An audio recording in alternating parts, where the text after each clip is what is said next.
Oke, kita mulai saja anak-anak. Ini sudah jam 9.30 dan berakhir nanti jam 10.30 ya. Kita 3 jam pelajaran. Dan nanti materi ini akan diteruskan besok jam ke di jadwal itu jam ke 45 juga. Jam 45 berarti sama waktunya, cuman besok 2 jam. Namun besok kita lanjut ke soal-soal latihan. Jadi besok ada tugas latihan. Untuk hari ini kalian cukup perhatikan dan catat, siapkan buku catatan kalian. Kemudian nanti kalau kurang jelas di akhir itu silakan ditanyakan di ruang komen ya. Oke anak-anak, kita mulai saja. Assalamualaikum warahmatullahi wabarakatuh. Alhamdulillah, hari ini kita ketemu kembali di semester genap, tepatnya hari Senin 4 Januari 2021. Jadi masih tahun baru, Pak ucapkan selamat tahun baru. Semoga di tahun baru ini kita jauh lebih baik dibanding tahun-tahun sebelumnya ya. Mudah-mudahan kesehatan kita semakin membaik, sehat walafiat, sehingga bisa mengikuti pembelajaran kita sampai ke akhir pembelajaran nanti, sampai ke kelulusan ya. Mudah-mudahan kalian sehat. Doakan guru-guru juga, guru SMP 10 juga dalam keadaan sehat walafiat. Oke anak-anak sekalian, hari ini Pak akan menjelaskan materi tentang magnet. Satu semester ini kita banyak membahas satu bab full tentang kemagnetan ya. Kemagnetan ini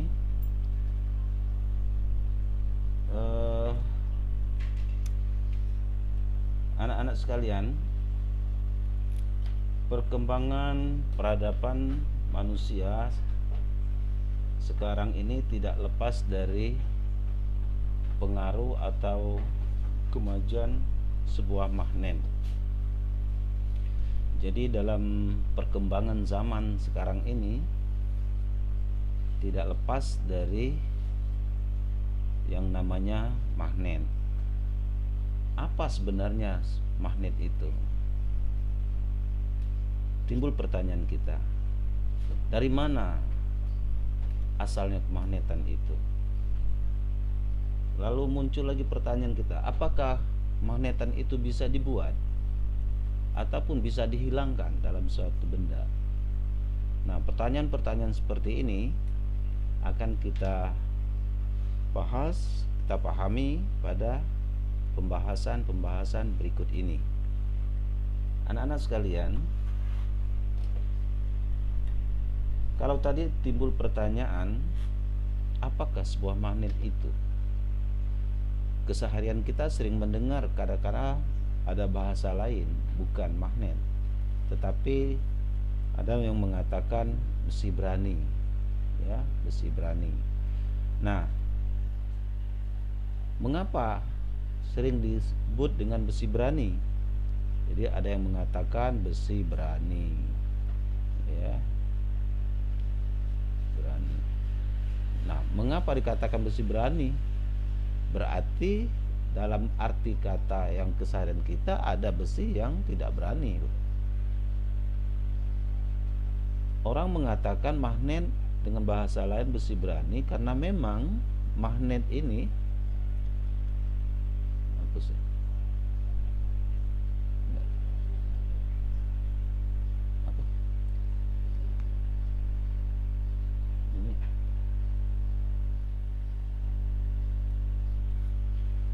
orang mengatakan bahwa magnet ya. Nah, ini tulisan 2001 ya. Tulisan 2001 ini beda dengan 2020 kayaknya nih. Magnet, orang mengatakan magnet itu tadi dikatakan besi berani. Besi berani. Mengapa dikatakan besi berani? Karena memang benda ini ternyata bisa menarik benda-benda yang ada di sekitarnya. Jadi dia bisa menarik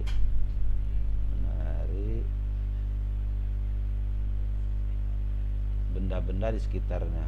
Benda-benda di sekitarnya.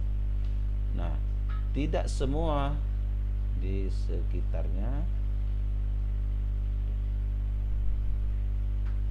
tidak semua benda yang ada di sekitarnya bisa ditarik. Jadi dia hanya benda-benda tertentu.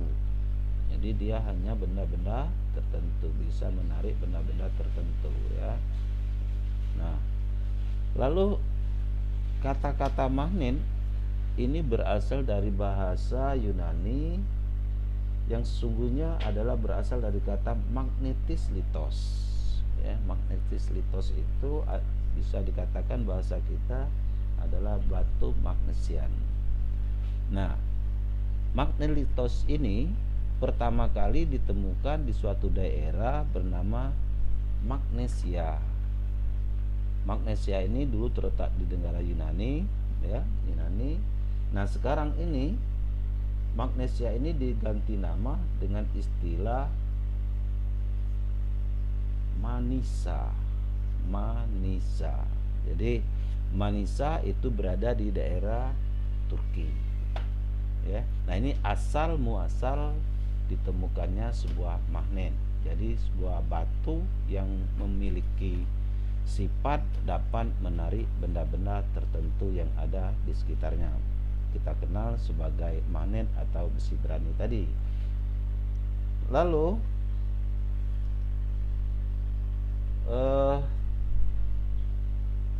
timbul pertanyaan tadi, apa sebuah magnet ini bisa kita hilangkan dari sebuah benda ataupun bisa kita buat dari sebuah benda. Nah, dari hasil para peneliti terdahulu bahwa sebuah magnet ini ya, ini terbuat dari bahan-bahan juga tertentu, bahan-bahan tertentu. Makanya orang mengatakan, menggolongkan bahwa bahan-bahan ini ya, bahan-bahan magnet ini, orang membedakan bahwa ada bahan-bahan yang bersifat magnetis ya, sering disebut magnetis. Ada yang bersifat dikatakan non magnetis. Nah, apa saja bahan magnetis itu? Ya, apa saja bahan magnetis itu? Nah, coba perhatikan percobaan Pak ini. Kalian bisa membuat suatu tabel ya, nanti Anda bisa membuat satu tabel. Tabelnya lebih kurang seperti ini. Jadi bikin tabel nomor, lalu kita lihat ini bendanya, nanti benda, kemudian ada bahan, kita golongkan, ada bahan magnetis, ada bahan non magnetis ya, non magnetis. Nah, dari beberapa bahan yang sudah Pak siapkan, diantaranya kita lihat yang pertama. Ini bisa dilihat enggak?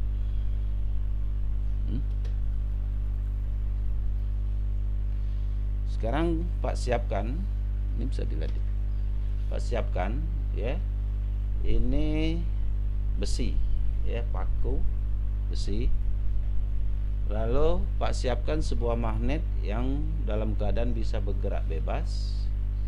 Jadi yang pertama ini kita tulis besi ya, besi. Oke. Nah, sekarang kita dekatkan dengan sebuah magnet yang dalam keadaan bergerak bebas supaya kita tahu bahwa dia magnetis atau non magnetis. Nah, apa yang dikatakan bahan magnetis tadi? Bahan magnetis ini adalah bahan yang bisa ditarik oleh sebuah magnet. Sedangkan non magnetis itu adalah bahan yang tidak dapat ditarik oleh magnet. Nah, sekarang kita contohkan besi. Besi Pak dekatkan dengan magnet, ya, dia tertarik. Nah, berarti besi ini termasuk bahan magnetis. Kita conteng di sini. Anda bisa menconteng. Oke. Kita ambil yang berikutnya. Pak ambil ini penghapus. Penghapus terbuat dari apa? Karet, ya. Terbuat dari karet. Oke, ya. Ini terbuat dari karet. Nah, sekarang kita buat yang kedua adalah kedua adalah karet, ya. Kita buat karet karena terbuat dari karet. Karet kita dekatkan lagi ke sebuah magnet. Lihat, tertarikkah magnetnya? Tidak. Nah, berarti karet ini, penghapus ini adalah sebuah bahan digolongkan sebagai bahan non magnetik. Oke, kita contek di sini. Lalu berikut lagi, Pak ambil misalnya ini baja. Saya ambil Pak baja, ya. Baja ini Pak contohkan sebuah paku beton. Ini ada bajanya. Lalu kita tulis lagi yang ketiga. Oke, baja.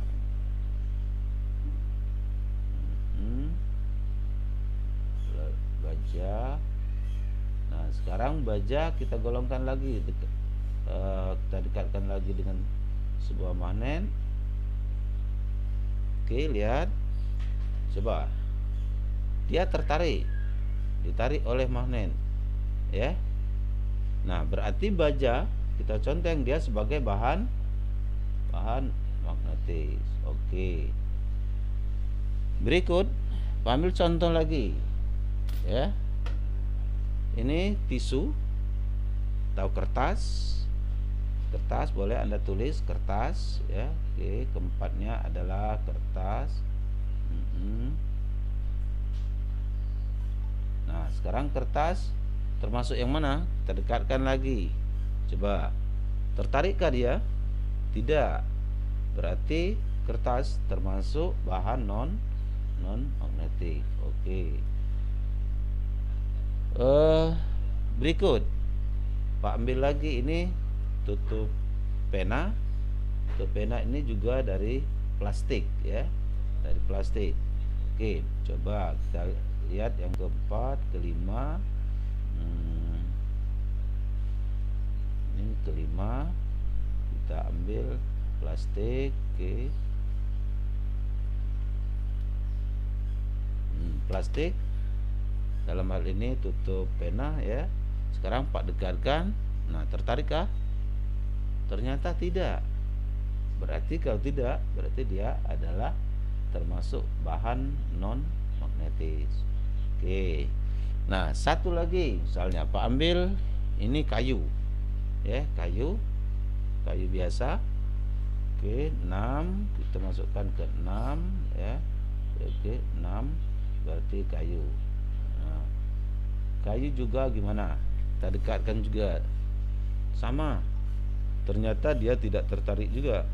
Nah, berarti kayu ini adalah juga bahan non magnetis. Oke.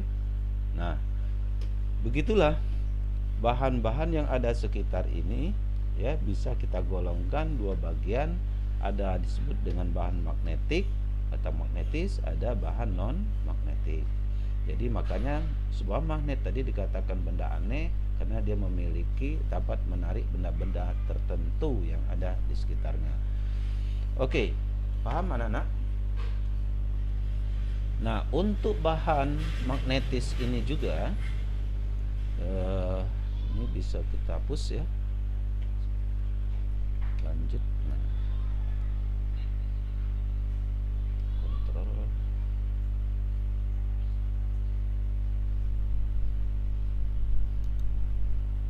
Oke, kita lanjut. Nah, untuk bahan magnetik ini juga bahan magnetik, oke. nggak sempat latihan tadi. Bahan magnetik ini adalah bahan yang dapat ditarik oleh sebuah magnet. Ini juga digolongkan menjadi 3, ya, 3. Lalu ada yang disebut dengan istilah ferromagnetik. Ferromagnetik. Ya, ferromagnetik. Ferromagnetik ini adalah disebut dengan bahan yang dapat ditarik oleh magnet dengan kuat, ya, dengan kuat. Jadi dia bisa ditarik oleh magnet dengan kuat. Apa contohnya? Contohnya tadi adalah besi, ya, besi, bisa baja, bisa juga kalau Anda lihat di situ di buku-buku ada nuliskan nikel dan kobalt, ya, tulisan. Nah, jadi ini yang termasuk bahan ferromagnetik. Jadi besi, baja, nikel, dan kobalt. Bahan-bahan ini dapat ditarik secara kuat. Lalu berikutnya ada yang disebut dengan istilah paramagnetik. Paramagnetik, ya.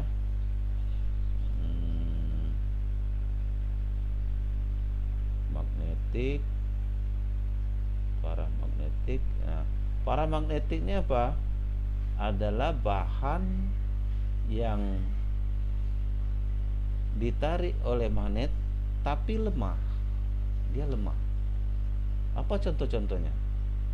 Contohnya platina, bisa. Platina, oke. Bisa contoh yang lain, tembaga. Ada contoh yang lain mungkin bisa garam, ya, garam. Nah, ini contoh yang tergolong paramagnetik. Sedangkan yang 3 disebut dengan istilah diamagnetik. Oke. Nah, diamagnetik ini adalah justru bahan ini ditolak lemah oleh sebuah magnet.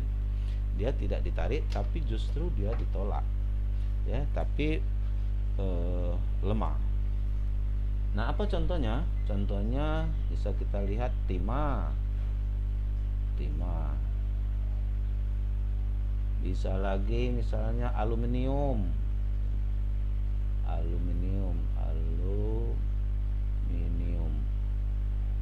Bisa lagi emas. Jadi emas, dan bisa juga bismut, ya, bismut. Nah, ini contoh-contoh yang termasuk diamagnetik. Pak ulangi lagi, ferromagnetik tadi adalah bahan yang dapat ditarik oleh magnet dengan kuat. Lalu paramagnetik bahan yang dapat ditarik dengan lemah. Kemudian diamagnetik bahan yang ditolak oleh magnet. Nah, inilah orang membagikan golongan-golongan bahan magnetik. Sedangkan non magnetik tadi adalah bahan yang tidak dapat ditarik oleh magnet. Oke, paham anak-anak sekalian? Ya, bisa dipahami?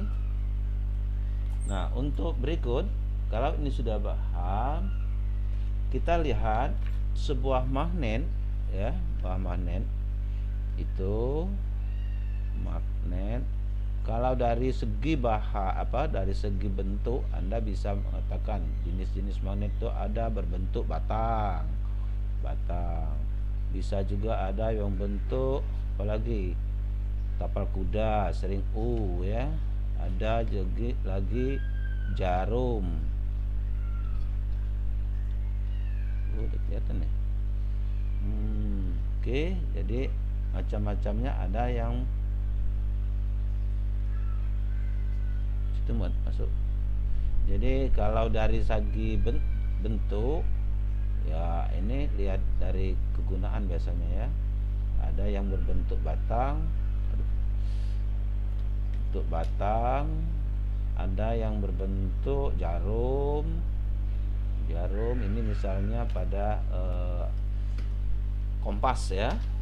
Lalu ada yang berbentuk tapal kuda, dan lain-lain sebagainya ya, ada silinder dan sebagainya. Nah, sekarang kita melihat daripada sifat sebuah magnet itu ya. Kita lihat sebuah sifat, baik bentuk batang, jarum, tapal kuda maupun silinder. Magnet memiliki sifat ya. Sifat apa? Sifat-sifat magnet ini, sifat-sifat magnet ini di antaranya dia memiliki dua kutub. Jadi dia memiliki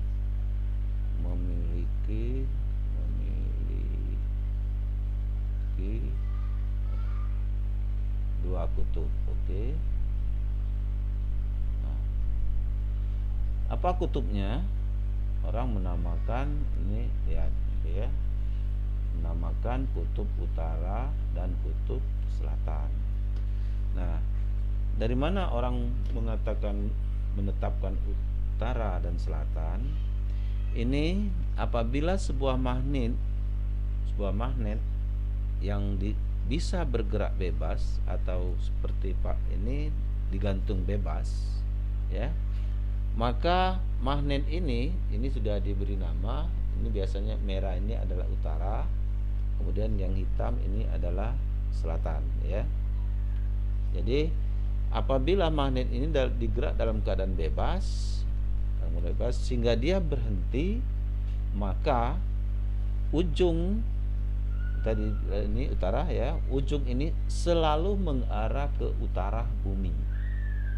Sebaliknya yang selatan selalu menuju ke utara selatan bumi. Makanya yang mengarah ke utara bumi disebut utara, yang mengarah ke selatan bumi disebut selatan. Sehingga kutub magnet itu dinamakan ada utara dan selatan ya. Jadi dia memiliki dua kutub, yaitu kutub utara dan selatan. Nah, bagian-bagian kutub magnet ini, terutama ini pada magnet batang ya, utara dan selatan, ujung-ujungnya ini dinamakan kutub. Mengapa? Karena pada ujung-ujung magnet ini dia memiliki sifat kemagnetannya lebih kuat ya.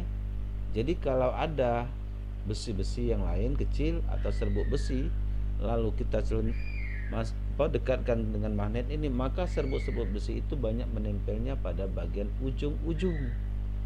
Nah, ujung-ujung. Jadi dia banyak menempel pada bagian kutub-kutubnya. Karena yang dinamakan kutub ini adalah memang bagian magnet yang memiliki kemagnetan kuat. Nah, di tengah-tengah ini ya, ini tetap menarik tapi sedikit, biasanya sedikit. Maka dia lemah. Maka dikatakan bagian tengahnya ini dikatakan daerah netral. Jadi sebuah magnet ada bagian kutub, ada bagian netral. Netral itu ada di tengah-tengah. Biasanya sifat kemagnetannya lemah ya. Nah, sekarang sebuah magnet tadi memiliki dua kutub, yaitu kutub utara dan kutub selatan ya. Nah, sekarang kita lihat antara kutub utara dan kutub selatan. Pak ambilkan sebuah magnet lain ya. Ini juga sebuah magnet. Lalu ini sama. Jadi yang merah utara tadi, lalu yang hitam selatan. Nah, bagaimana kalau dua kutub pada magnet kita dekatkan? Sekarang tadi yang pertama dia memiliki ini yang pertama tadi ya. Yang kedua kita lihat sifat kutubnya ya. Sifat kutubnya, sifat kutub magnet. kutub-kutub magnet. Nah, kita lihat merah, Pak dekatkan dengan merah ya. Sekarang perhatikan. Lihat. Nih. Ya. Apa yang terjadi kalau merah Pak dekatkan dengan merah. Nah, Anda bisa lihat. Sekarang coba dekatkan yang hitam dengan hitam. Ini masih Pak bantu. Lihat. Ya. Nah. Ternyata apa yang terjadi? Jadi kalau kita mendekatkan magnet kutub yang sama, katakanlah sejenis, maka apa yang terjadi? Yang terjadi adalah dia saling tolak menolak, ya. Dia saling terjadi tolak menolak,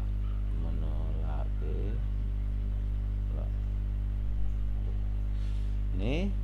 Dan sekarang kita lihat. Kalau merah kita dekatkan dengan yang hitam, artinya dua kutub yang tak sejenis. Ada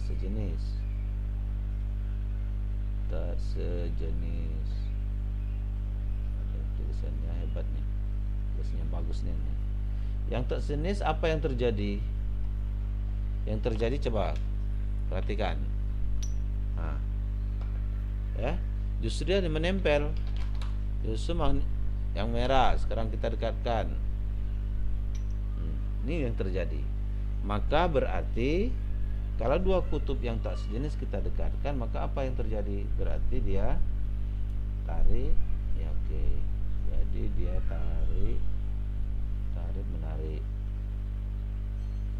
Nah, jadi dua sifat kutub magnet ini, yang pertama, kemagnetan ini memiliki dua kutub, yaitu utara dan selatan. Kemudian bila dua magnet yang kutubnya sama sejenis didekatkan, maka dia akan terjadi tolak menolak. Sebaliknya, dua kutub yang tak senama, tak sejenis, maka didekatkan, maka dia akan saling tarik menarik. Nah, inilah sifat-sifat kemagnetan, sifat kutub sebuah magnet, ya. Bisa dipahami dengan jelas, anak-anak, saya Pak yakin bahwa sifat-sifat seperti ini mudah dipahami, ya. Ada pertanyaan? Ada pertanyaan anak-anak sampai di sini? Tahu cukup jelas? Bisa lihat komentarnya di mana? Kalau ada yang belum Kalau ada yang belum jelas, silakan tanyakan. Contohnya Pak. Nah, ini dari Haidar, Muhammad Haidar. Izin bertanya Pak, saya Muhammad Haidar kelas 91 mau bertanya, kenapa batuan magnet alami yang ditemukan di Yunani tidak menjadi netral padahal menyentuh bumi? Kenapa batuan magnet alami yang ditemukan di Yunani, maksudnya magnet yang pertama ditemukan itu ya, tidak menjadi netral padahal menyentuh bumi? Maksudnya padahal menyentuh bumi. Sebuah magnet juga bukan hanya magnet alami yang ditemukan di Yunani itu, ketika menyentuh bumi ya dia tidak menjadi alami, tidak berubah, ya, tidak berubah sifat kemagnetannya. Nah, bisa berubah sifat kemagnetan dari suatu bahan, apakah itu batu, apakah itu besi, baja. Nanti ada hal-hal tertentu yang harus dilakukan, ya, begitu dulu sementara Haidar. Jadi semua benda, semua magnet maksud Pak ya, apakah itu seperti batu yang ditemukan yang pertama kali di Magnesia itu, apakah memang nanti ada magnet buatan, begitu dia jatuh ke bumi, bersentuhan dengan bumi, dia tidak netral, ya, tidak hilang sifat kemagnetannya. Untuk menghilangkan sifat kemagnetan dari sebuah magnet nanti ada cara-cara tertentu, ya, setelah pelajaran berikut ini. Nah, agar lebih nyambung, baiklah, Terlebih nyambung. Atau ada pertanyaan yang lain lagi? Belum ada ya, dari yang lain belum ada. Jadi sementara Haidar seperti itu dulu. Nanti lebih jelasnya bisa dikomeni lagi lewat, bisa lewat WA, bisa lewat Classroom ya. Ini ada pertanyaan lagi dari yang mana? Yolanda nih. Yoga nih. Yoga ingin bertanya, saya Yoga dari kelas 91 ingin bertanya, apakah magnet buatan ada batas waktu tertentu? Oke. Apakah magnet buatan ada batas waktu tertentu? Oke. Bagus, ini suatu pertanyaan yang bagus ya. Tapi Pak belum menjelaskan tentang cara membuat magnet dan cara menghilangkan kemagnetan. Begitupun nanti ada cara menyimpan kemagnetan agar sifat kemagnetan yang dimilikinya itu lebih bertahan lama ya. Memang ada cara-cara tertentu.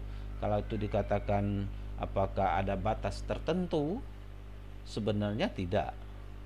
Asal nanti cara penyimpanan atau cara-cara penghilang kemagnetannya tidak terjadi pada magnet itu ya. Nah, oke. Baiklah anak-anak. Apa? Ada lagi? Adam. Oke. Muhammad Adam lagi tanya. Kan ada kompas kecil, Pak. Magnetnya itu mengapa mengarah ke utara terus ya, Pak? Dan jadi selalu mengarah ke utara terus. Oke. Jadi sebuah kompas itu kan sebuah magnet apa? Magnet jarum ya. Oke. Dia bisa bergerak bebas. Sekarang kamu lihat ini. Ada melihat. Ini sama seperti kompas, magnet yang bisa Pak gantung, dia bisa bergerak bebas ya. Nah, dan nanti suatu saat dia berhenti. Sama dengan kompas tadi. Kompas itu ada yang merah biasanya, ada yang hitam juga kan. Nah, lalu bagian utara kompas sama dengan bagian utara magnet bumi ini, magnet batang ini. Dia selalu menuju utara bumi. Sebaliknya, selatan dia selalu menuju selatan bumi.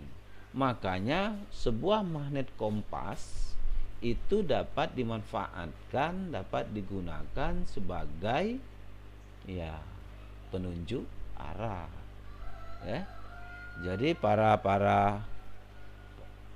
orang-orang yang di dalam, terutama misalkan di kapal selam atau di tengah lautan lepas, atau orang-orang yang tersesat di hutan, bila menggunakan kompas maka dia akan bisa kembali dengan selamat dengan tujuan tempat arah yang yang diharapkan ya. Jadi itu. Jadi mengapa dia selalu mengarah utara selatan bumi? Karena memang tadi. Nah, nanti lebih jelas lagi itu ketika Pak bahas materi magnet VAT3 tentang kemagnetan bumi. Termasuk yang pertanyaan Hedar tadi, kalau magnet jatuh ke bumi mengapa tidak netral? Nah, nanti itu ketika berkaitan dengan magnet bumi. Jadi part 3 ya, sekarang baru part 1, nanti ada part 2, kemudian part 3 kita bicara tentang magnet bumi. Oke. Nah, untuk selanjutnya apakah magnet ini bisa kita buat? Karena yang aslinya tadi itu ada di Magnesia ya, itu pun tersimpan sekarang di Prancis, lab internasional ya. Tetapi di sekitar kita kan banyak sekali magnetnya. Bahkan di sekitar Pak ini saja banyak sekali magnet. Semuanya hampir ada magnet nih. Ada.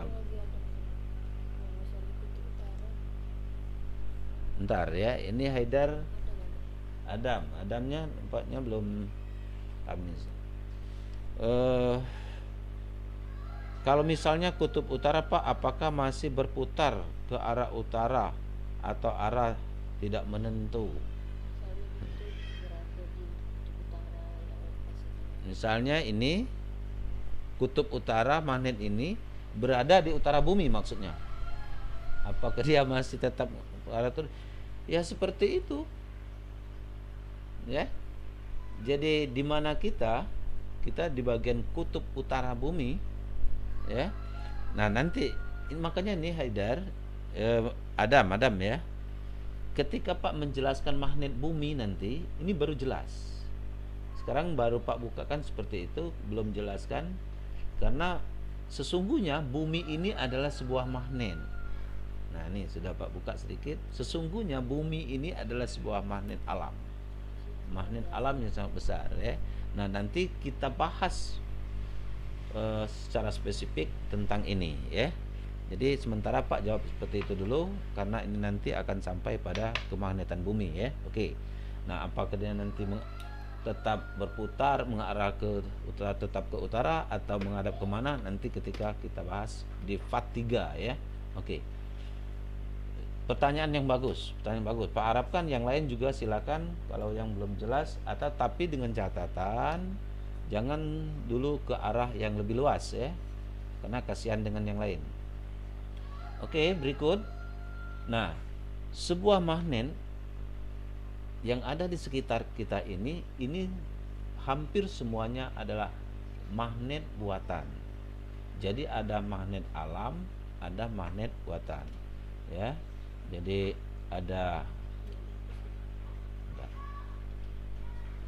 oh ya. Pak ulangi. Sip dan sip.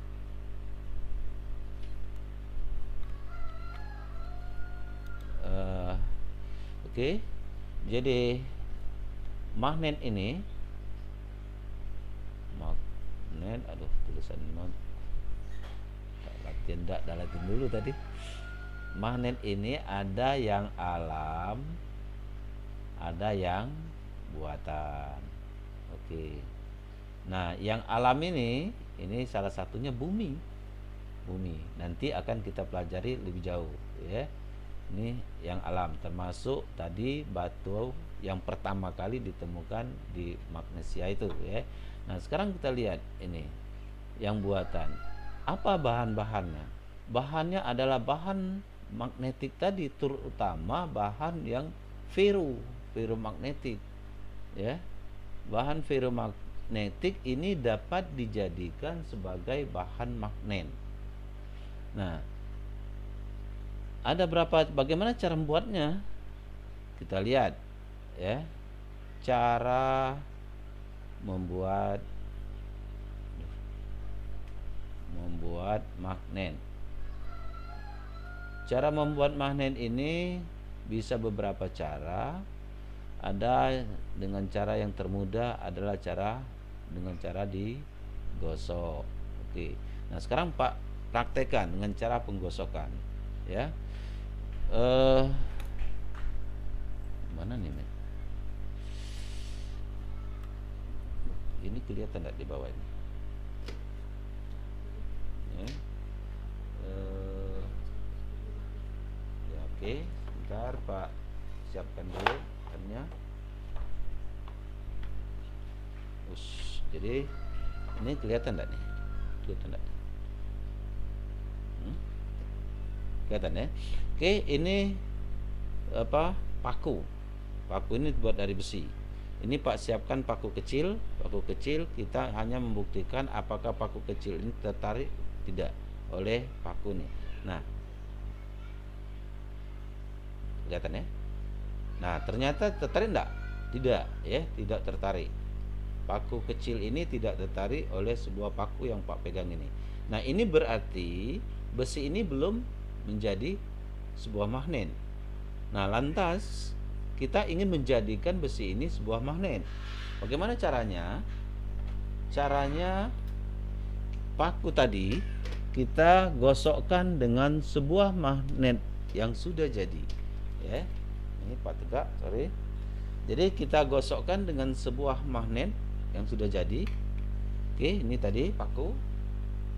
eh, cara menggosokkan tidak boleh sembarang, harus satu arah. Sekarang lihat, harus kita gunakan satu arah seperti ini, ya.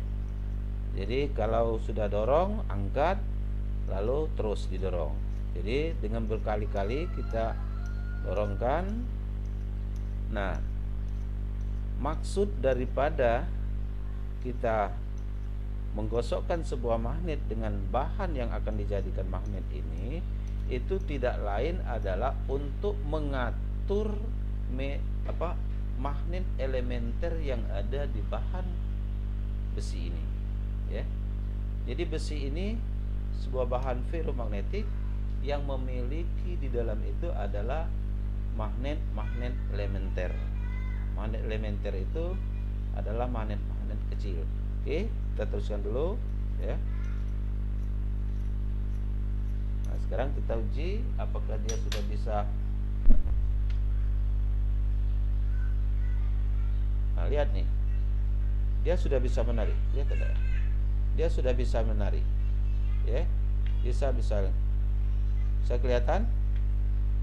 Nah, ya. Nah, ini berarti besi ini sudah menjadi sebuah magnet. Itu cara pertama.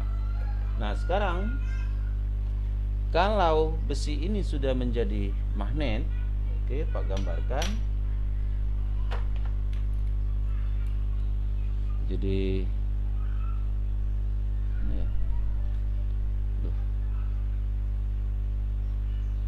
Jadi tadi ini katakanlah ini sini dulu. Oke. Kok tangannya. Oke, ini tadi misalkan besi, lalu ada sebuah magnet, ya, sebuah magnet. Tadi kutub utara, Pak, kan kutub utara.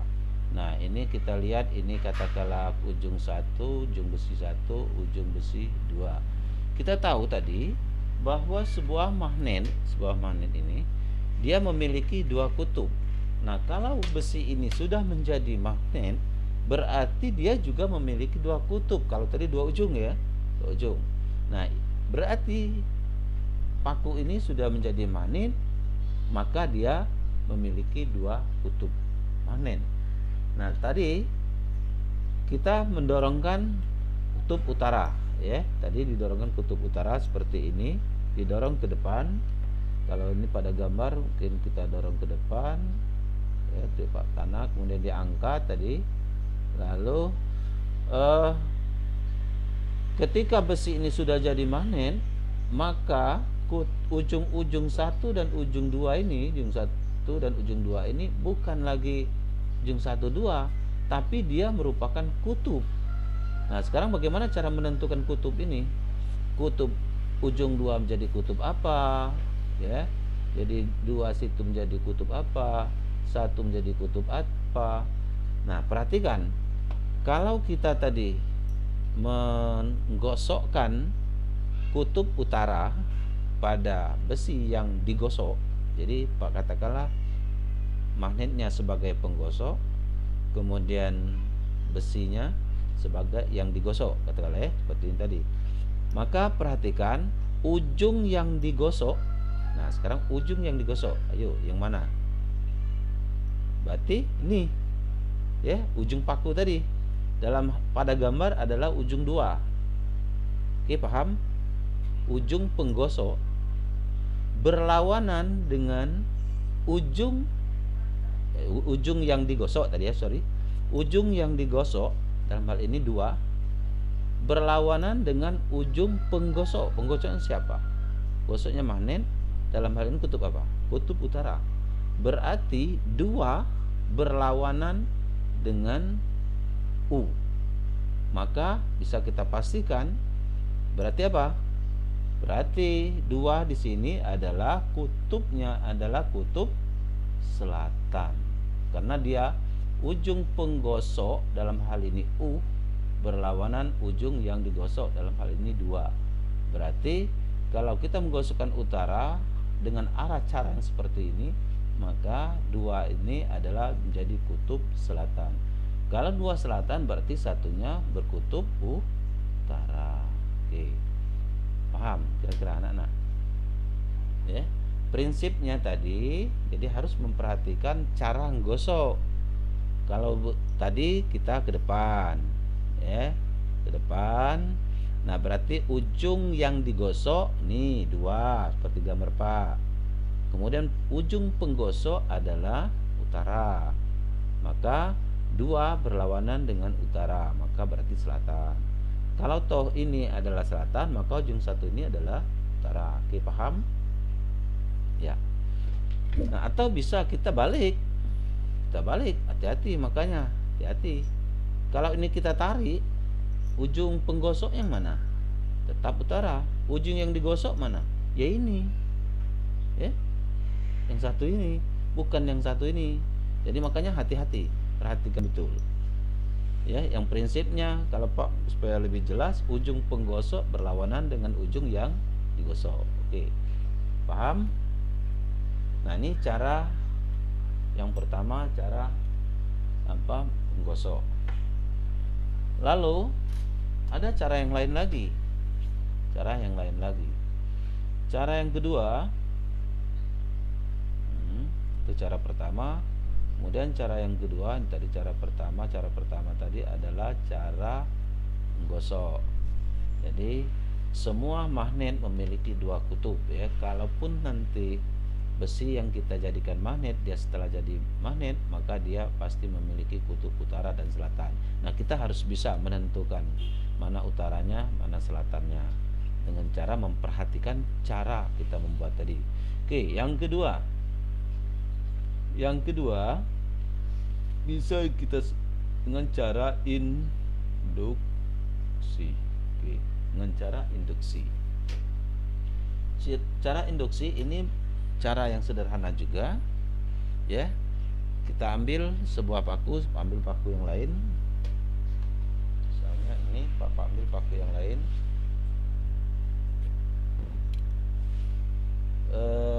Sama, ujikan juga. Lihat, dia belum menempel, belum bisa menempel, ya. Nah, paku ini akan kita jadikan magnet juga dengan bantuan sebuah magnet yang sudah jadi, ya. Dengan magnet yang sudah jadi, ini Pak ambil. Mana ini nakatnya? Oke. Nah, besi ini tadi kan kita jadikan magnet. Soalnya magnet. Bentar ya, supaya lebih jelas.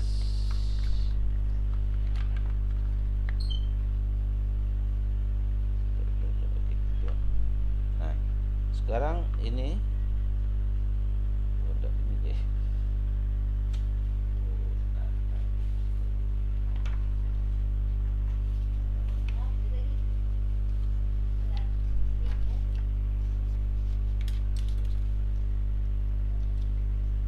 Oke, ini ya, ini Pak jauhkan dulu. Nah, ini belum narik, berarti besi ini belum jadi magnet. Juga dengan bantuan magnet yang sudah jadi, caranya jangan disentuhkan tapi didekatkan, ya. Makanya ditahan pakai tangan. Kalau biasa Pak tahan pakai jari, ya. Ini cukup didekatkan. Kita dekatkan, Pak dekatkan utara juga. Nah, sekarang gimana nih? Nah, lihat nih. Ya, paku payungnya, paku kecilnya tertarik, ya, tertarik. Begitu kita lepas, dia akan lepas lagi juga, ya, secara perlahan-lahan. Oke, nah ini lihat, padahal ini tidak Pak sentuhkan nih, tidak Pak sentuhkan, ya, cuman dekatkan. Nah, cara seperti ini disebut dengan cara induksi, ya. Nah, jadi ini paku sudah jadi, Pak ulangi lagi. Lihat. Tidak narik kan? Nah, tidak narik. Berarti paku ini belum jadi magnet. Nah, kalau kita mau jadikan magnet dengan cara induksi, dia kita dekatkan dengan sebuah magnet yang sudah jadi. Oke, Pak dekatkan. Makanya Pak tahan dengan tangan, jari. Lihat. Nah, berarti ini sudah jadi magnet.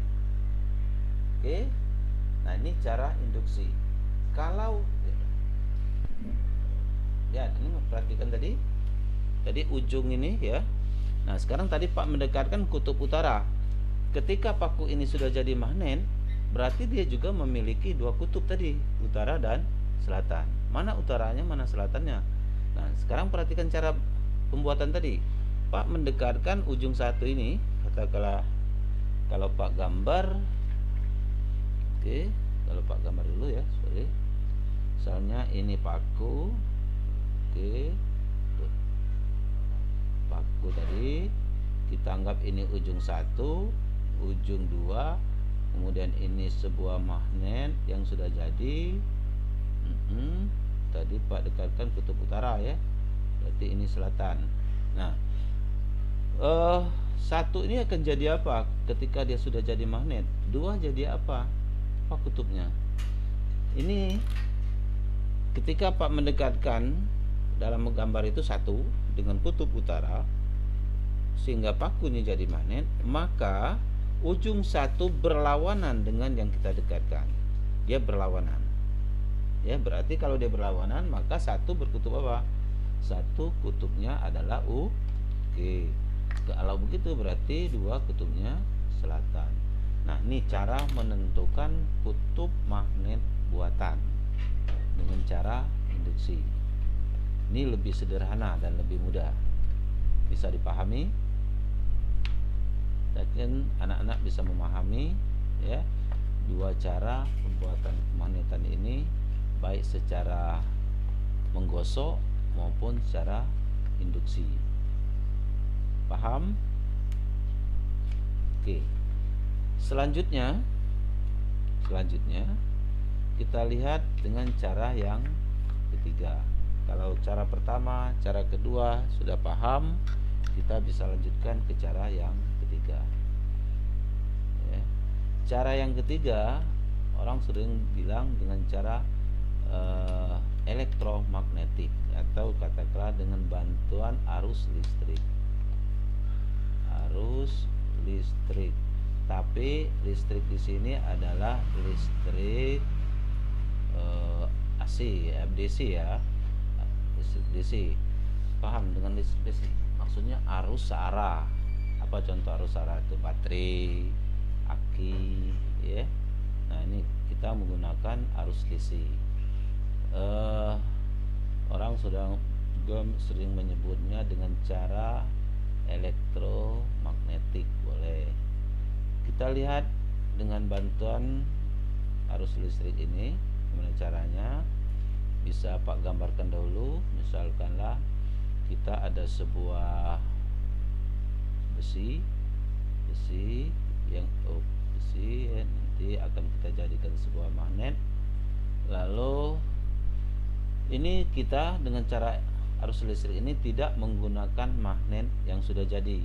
Kalau tadi menggosok induksi kita menggunakan magnet jadi, ini tidak menggunakan itu. Kita dengan bantuan kawat ya, bantuan kawat ini nanti akan kita lilitkan pada besi tadi yang akan kita jadikan magnet. Kemudian kawat ini kita hubungkan pada sebuah sumber listrik. Dalam hal ini kita ambil baterai. Jadi lebih kurang gambarnya seperti ini. Nah, nanti akan kita lihat apa yang terjadi pada ujung-ujung kawat besi ini. Lihat, perhatikan. Ini Pak ambil, sudah Pak lilit sebenarnya ini ya, paku tadi sama. Kemudian Pak liliti dengan kawat. Kawat ini kawat tembaga, kawat yang beremail. Biasanya kalau anak-anak mau coba, di ujung-ujungnya harus diamplas dulu atau digosok dulu, dibuang dulu emailnya, pelapisnya, karena ini bersifat ada emailnya, pelapis ya. Nah, bagaimana caranya? Jadi besi paku ini akan kita jadikan magnet. Ini bisa Pak contohkan dulu. Ini lihat enggak? Ini enggak ya, enggak tertarik. Nah, berarti ini belum jadi. Ya, belum jadi. Nah, ya. Berarti dia belum jadi, paku ini belum jadi magnet. Nah, sekarang Pak dengan bantuan baterai. Ya. Nanti ini sudah kendaraan sudah Pak amplas ujung-ujungnya. Jadi lebih baik kita yakinkan bagian ujung-ujung ini supaya bisa nempel. Ini kita pas dulu ya. Oke. Lalu dengan bantuan ini kita lihat, coba kita lihat sekarang Pak hubungkan arus listriknya ya, Pak hubungkan arus listrik, lalu dekatkan dengan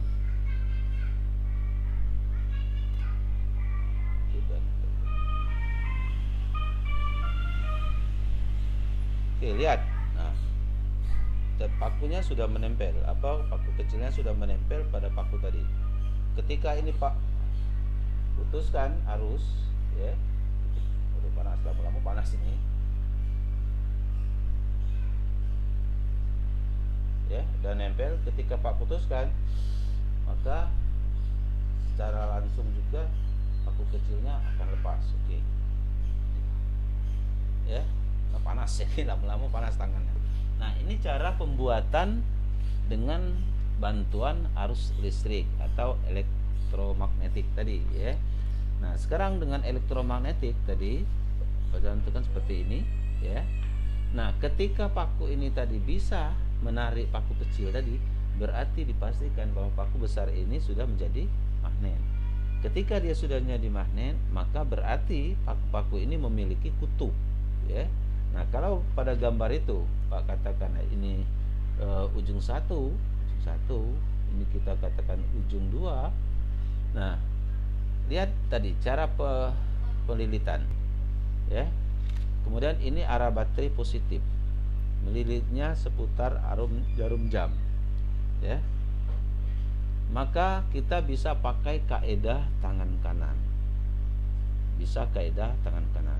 Jadi tangan kanan ini, ibu jarinya ini menunjukkan arah utara, sedangkan 4 jari yang tergenggam ini melingkar ya, kawat tadi ini menunjukkan arah arus, karena arah arus kan melewati kawat ini ya. Sedangkan kita lilitkan kawatnya melingkarnya seperti ini tadi. Jadi kalau dia kita lilitkan searah jarum jam, maka berarti begitu ya. Lihat pada contoh tadi. Kemudian ini baterai positif sehingga dia melingkar, atau seperti gambar Pak ini. Lihat ini positif baterai ya. Kemudian kita lilit terus. Nah, berarti kita gunakan tangan kanan tadi. Maka berarti ujung satu ini adalah berkutub, dia adalah utara. Maka yang 2 adalah selatan. Kalaupun kita balik baterainya, misalnya arah arusnya, berarti positifnya bagian bawah, maka kita balik tangan ya. Kita balik juga tangan kita, berarti 2-nya adalah utara, maka ujung satunya berarti selatan ya. Nah, beginilah cara menentukan kutub magnet buatan dengan cara elektromagnetik. Mana paham semuanya anak-anak? Jadi ada 3 cara pembuatan magnetan ya, baik cara menggosok, cara induksi maupun secara elektromagnetik. Nah, ketiga cara ini memiliki kelemahan atau keuntungan masing-masing. Coba Anda tebak dari 3 cara membuat kemagnetan ini ya. Nanti silakan jawab di komentar. Oke, Pak buat ini. Ini cara pertama menggosok. Oke, gosok tadi dengan bantuan magnet, kemudian besi. Lalu cara kedua induksi. Kemudian cara yang ketiga adalah elektromagnetik. Dari 3 cara ini, menurut kalian mana yang lebih banyak menguntungkan, terutama dalam penerapan keseharian? Ayo silakan Anda jawab lewat komentar sebelum Pak beri penjelasan yang lebih detail lagi.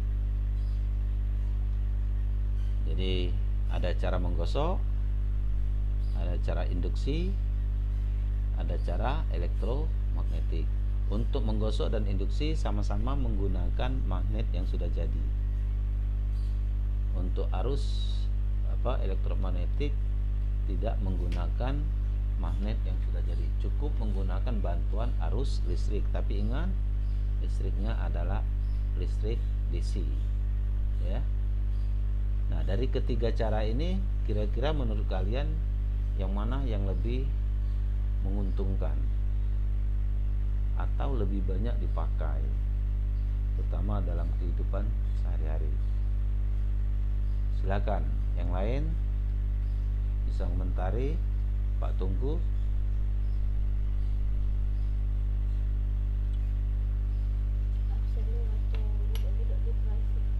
Hmm? 94 ya. Oh, 94 tuh kalian. Apa ya? Ada? Coba, yuk silakan. Ya. Jadi ada 3 cara magnet tadi: menggosok, induksi, dan elektromagnetik. Dari ketiga cara ini ada yang lebih menguntungkan. Nah, apakah cara lebih mudah katakanlah? Jadi kalian silakan jawab. Ada ini kelas 91 ya. Dan sorry, yang menggosok itu lumayan menghabiskan waktu lama dan menghabiskan tenaga, Pak. Oh iya, mana kuat nian.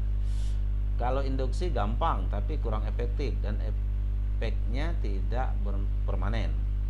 Kalau yang terakhir itu paling efektif tapi memerlukan banyak bahan dan ribet.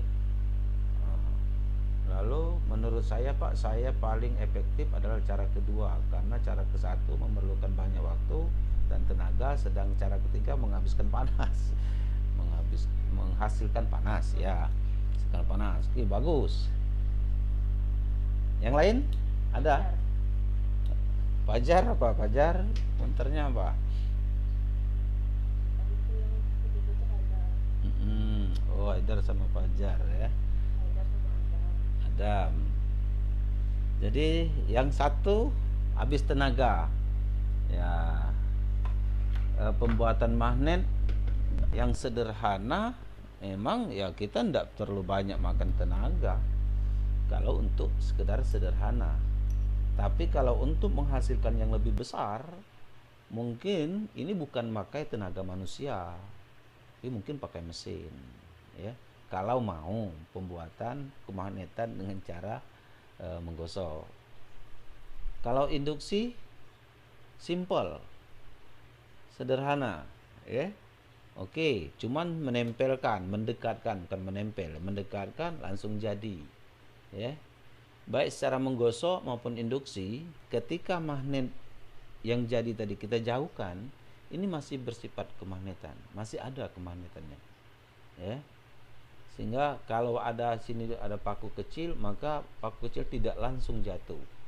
Dia akan lama-lama makan waktu, maka artinya kemagnetannya bersifat lemah, maka lama-lama akan habis. Nah, katanya efektif cara dua, Haidar dulu kedua, kalau Adam yang ketiga. Oke, jadi kedua lebih mudah dalam pembuatan.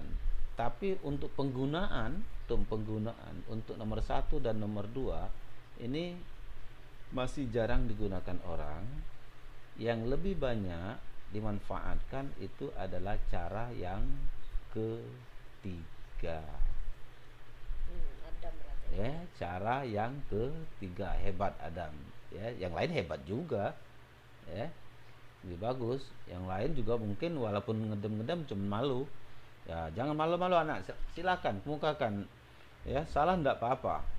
Benar dapat hadiah. Ya, benar dapat hadiah. Yang jelas nilainya lebih plus, ya. Lebih plus nilainya.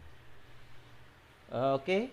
Jadi mengapa nomor 3 itu jauh lebih menguntungkan? Ada beberapa hal yang sangat menguntungkan pada nomor 3.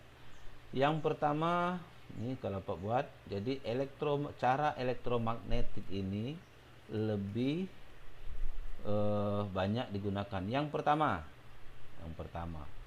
kutub-kutubnya utara dan selatan, kutub 1 dan 2 ini sangat mudah diubah. Bagaimana caranya? Untuk mengubah tadi kan utara, 1 utara, 2 selatan. Nah, untuk kita mengubahnya, kita cukup membalik arah arus.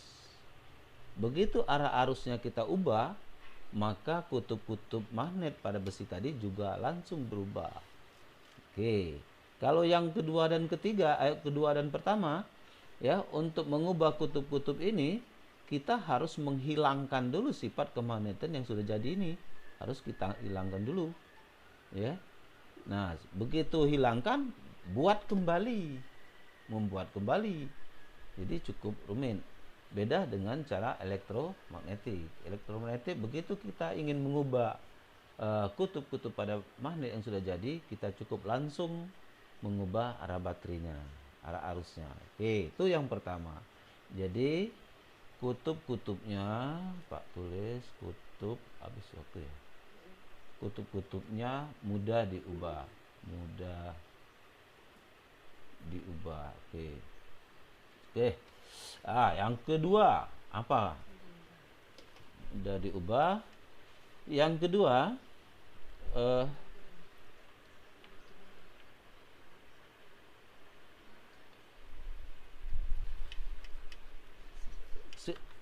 keuntungan yang kedua, tidak apa?